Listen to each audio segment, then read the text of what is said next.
افلا یتدبرون القرآن، تدبر قرآن، مولانا امین احسن اصلاحی۔ سورہ الواقعہ، آیات 1 تا 56، حصہ دوم۔ اعوذ باللہ من الشیطان الرجیم، بسم اللہ الرحمن الرحیم۔ علی سرر موضونہ متقین علیہا متقابلین، یطوف علیہم ولدان مخلدون باکواب واباریک وکأس من معین، لا یصدعون عنہا ولا ینزفون، وفاکہۃ مما یتخیرون، ولحم طیر مما یشتہون، وحور عین کامثال اللؤلؤ مکنون۔ یہ ان مقربین کی جنت کی تمثیل ہے۔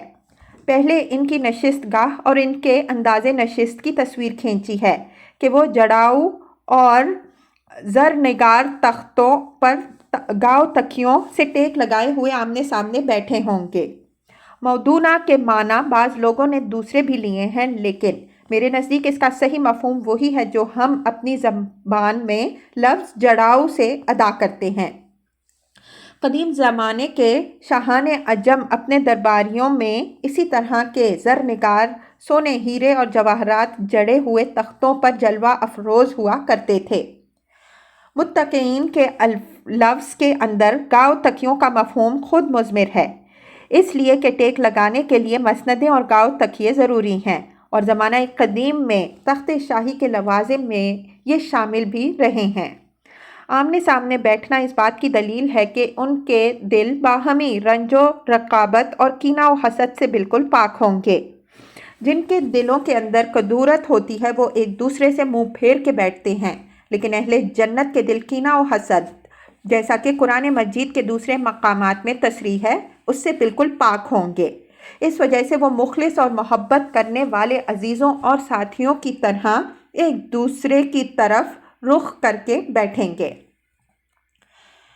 یطوف علیہم ولدان مخلدون باکواب واباریک وکأس من معین، لا یصدعون عنہا ولا ینزفون، وفاکہۃ مما یتخیرون، ولحم طیر مما یشتہون۔ یہ اس سامان ضیافت کی طرف اشارہ ہے جو ان کے لیے وہاں مہیا ہوگا۔ فرمایا کہ ان کی خدمت میں غلمان پیالے، جگ اور شراب خالص کے جام لیے ہوئے ہر وقت حاضر باش ہوں گے۔ مخلدون کا مفہوم یہ ہے کہ وہ ہمیشہ ایک ہی سن و سال کے رہیں گے۔ ان کی حیثیت دائمی خدام کی ہوگی۔ مجلسی خدمات کے لیے ایک خاص سن کے لڑکے ہی زیادہ موزوں، خوش آداب اور مستعد و سرگرم خیال کیے جاتے ہیں۔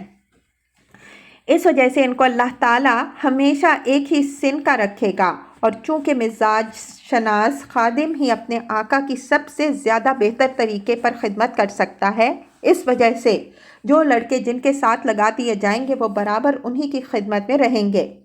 قرآن کے الفاظ سے بظاہر یہ معلوم ہوتا ہے کہ ان لڑکوں کو اللہ تعالیٰ خاص اسی مقصد کے لیے بنائے گا۔ بعض لوگوں کی رائے یہ ہے کہ کفار کے بچے جو نابالغی میں وفات پا جائیں گے ان کو اللہ تعالیٰ اہل جنت کی خدمت میں لگا دے گا۔ اس رائے کے حق میں اگرچہ قرآن میں کوئی اشارہ نہیں ہے، لیکن کوئی ایسی چیز بھی نہیں ہے جو اس کے خلاف جاتی ہو، اس لیے کہ کفار کے بچوں کے دوزخ میں جانے کی کوئی وجہ نہیں ہے، لیکن یہ بھی ضروری نہیں ہے کہ وہ اس خدمت ہی میں لگائے جائیں۔ اللہ تعالیٰ کی جنت بہت وسیع ہے اور وہ بڑا کریم ہے، وہ ان کو ان کی بے گناہی کے صلہ میں بھی جنت دے سکتا ہے۔ اکوابن کوب کی جمع ہے اور کوب اور کپ ایک ہی چیز ہے۔ اباریک جمع ہے ابریق کی۔ ابریق فارسی کے آب ریز سے معرب معلوم ہوتا ہے، اور یہ چیز اپنی جگہ پر ثابت ہے کہ عربوں نے بہت سے تمدنی الفاظ عجمیوں سے لیے ہیں۔ لفظ قاص ظرف اور مظروف یعنی شراب اور جامع شراب دونوں کے لیے آتا ہے۔ معین خالص پانی اور خالص پانی کے چشمے کے لیے بھی آتا ہے، اور شراب خالص کے ایک چشمے کے لیے بھی جو جنت میں ہے۔ یہاں یہ اسی مفہوم میں ہے۔ لا یصدعون عنہا ولا ینزفون، یہ شراب ایسی ہوگی کہ اس سے شراب کا جو اصل فائدہ ہے یعنی سرور وہ تو حاصل ہوگا، لیکن اس دنیا کی شراب کے تمام مضر اثرات سے وہ بالکل پاک ہوگی۔ یہاں کی شراب سے اعضائے شکنی، خمار اور درد سر بھی لاحق ہوتا ہے۔ جنت کی شراب میں یہ مفاسد نہیں ہوں گے۔ اسی طرح اس دنیا کی شراب کا سب سے بڑا مفسدہ یہ ہے کہ اس سے عقل جاتی رہتی ہے، درحالانکہ عقل ہی انسان کا اصل جوہر ہے اور ایک منٹ کے لیے بھی اس کا فطور نہ جانے کن کن ہلاکتوں میں اس کو ڈال سکتا ہے۔ جنت کی شراب اس زہر سے محفوظ ہوگی۔ نزف الرجل کے معنی ہیں ذہب عقلہ، آدمی کی عقل جاتی رہی۔ وفاکہۃ مما یتخیرون ولحم طیر مما یشتہون، شراب کے ساتھ ساتھ یہ دوسرے لوازم کا ذکر ہے کہ غلمان ان کے سامنے ان کے انتخاب کے پھل اور ان کی پسند کے پرندوں کے گوشت بھی لیے پھریں گے۔ کھانے کی چیزوں میں سر فہرست یہی دو چیزیں ہیں۔ ان کا ذکر آ گیا تو گویا سبھی کا ذکر آ گیا۔ ان کے ساتھ مما یتخیرون اور مما یشتہون کی قید اس حقیقت کو ظاہر کر رہی ہے کہ ہر شخص کے ذوق اور انتخاب کا پورا پورا لحاظ ہوگا۔ پھر ان کے سامنے وہ پیش کیے جائیں گے جن کا وہ انتخاب کریں گے، اور گوشت ان پرندوں کے ان کے سامنے حاضر کیے جائیں گے جن کی وہ خواہش کریں گے۔ وحور عین کامثال اللؤلؤ المکنون، کھانے اور پینے کی ساری لذتیں انسان کے لیے ادھوری ہیں اگر ان میں بیوی شریک نہ ہو، جس کو اللہ تعالیٰ نے اس کے لیے سرمایہ راحت و سکینت بنایا ہے۔ جس طرح اس دنیا میں آدمی اس شریک رنج و راحت کا محتاج ہے جس کے بغیر اس کی بزمیں سونی رہتی ہے، اسی طرح جنت میں بھی اس کی لذت ادھوری رہ جاتی ہے اگر یہ اس میں شریک نہ ہوتی۔ چنانچہ اللہ تعالیٰ وہاں اس کو غزال چشم در مکنون کی طرح اچھوتی اور پاک حوریں دے گا۔ ان دو صفتوں کے اندر ان حوروں کے حسن ظاہر اور حسن باطن کے سارے پہلو جمع ہو گئے۔ جزاء بما کانوا یعملون، یہ وہ اصل سرفرازی ہے جو ان جانبازوں کو حاصل ہوگی۔ فرمایا کہ یہ جو کچھ ان کو ملے گا ان کے اعمال کے بدلے میں ملے گا، اس کے وہ حقدار ہوں گے اور رب کریم لازماً ان کا یہ حق ادا کرے گا۔ انسان کی فطرت کے اس پہلو پر یہاں نظر رہے کہ اس کی نگاہوں میں جو قدر و قیمت اس چیز کی ہوتی ہے جو اس نے اپنے حق کے طور پر حاصل کی ہو، وہ قدر و قیمت اس چیز کی نہیں ہوتی جو اس کو اتفاقاً حاصل ہو گئی ہو یا بطور صدقہ ملی ہو، خواہ یہ پہلی کے مقابل میں کتنی ہی بڑی کیوں نہ ہو۔ لا يسمعون فيها لغوا ولا تاثیما الا قیلا سلاما سلاما، یہ ان کے بے غل و غش عیش کی طرف اشارہ ہے کہ دشمنوں، معترضوں اور نکتہ چینوں کی جتنی جاجاخائیاں اور بکواسیں سنی ہیں وہ دنیا میں سن چکے ہوں گے، اور جتنے چرکے سہنے ہیں وہ سہ چکے گے۔ وہاں نہ کسی بکواس کرنے والے کی بکواس ہوگی اور نہ کوئی گناہ کی بات ان کے کانوں میں پڑے گی۔ وہاں ان کے لیے رحمت ہی رحمت اور سلام ہی سلام ہے۔ رب رحیم و غفور کی طرف سے بھی سلام، فرشتوں کی طرف سے بھی سلام اور ساتھیوں کی طرف سے بھی سلام، صبح بھی سلام اور شام بھی سلام۔ وَأَصْحَابُ الْيَمِينِ مَا أَصْحَابُ الْيَمِينِ، یہ اصحاب الیمین کی جنت کا بیان آ رہا ہے۔